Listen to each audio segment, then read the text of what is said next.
ఏంటి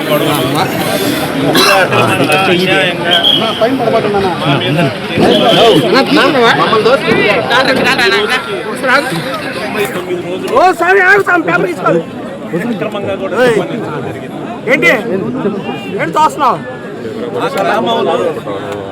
ఈ సంఘటన జరగడానికి ఒక నెల ముందు కూడా ఆధిపత్య పౌరులు వర్గాలకు సంబంధించి ఇక్కడ గొడవలు జరిగినాయి.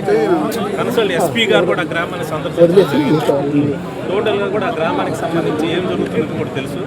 స్పాట్ జరిగిన తర్వాత కూడా ఎస్పీ గారు కూడా మీడియా ముందుకు వచ్చేసి వాళ్ళ రెండు ఆధిపత్య రెండు వర్గాలు ఇద్దరు తెలుగుదేశం చంపుకున్నారని చెప్పడం కూడా జరిగింది. కానీ ఉద్దేశపూర్వకంగా మమ్మల్ని టార్గెట్ చేసి అన్యాయంగా ఈ కేసులో మమ్మల్ని ఇరికించడం జరిగింది. నేను చెప్తా ఉన్నాను, ఖచ్చితంగా మాకంటూ ఒక రోజు వస్తుంది. వచ్చిన రోజు దీని వెనకాల ఎవరున్నారో ఎవరిని కూడా వదిలిపెట్టే రాజకీయ నాయకులు కాదు, అధికారులు కాదు, ఎవరున్నా కూడా ఖచ్చితంగా వాళ్ళందరినీ కూడా చట్టం ముందు నిలబెడతాం. ఎవరైతే మమ్మల్ని మానసిక క్షోభ గురి చేసి ఈ రకంగా అన్యాయంగా కూడా మా పార్టీ పెట్టిన 15 సంవత్సరాల నుంచి కనీసం వాళ్ళ మొహాలు కూడా తెలియదు. మా ఆఫీసుకు కానీ మా దగ్గరకు కానీ వాళ్ళు వచ్చిన పరిస్థితి లేదు.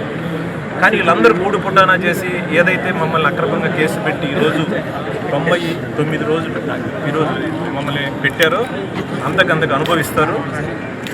మా టైం కూడా వస్తుంది. మా టైం అయినప్పుడు మేమేదో చూపిస్తాం. ఖచ్చితంగా తప్పు చేసిన వాళ్ళందరినీ చట్టం ముందు ఖచ్చితంగా లేదు.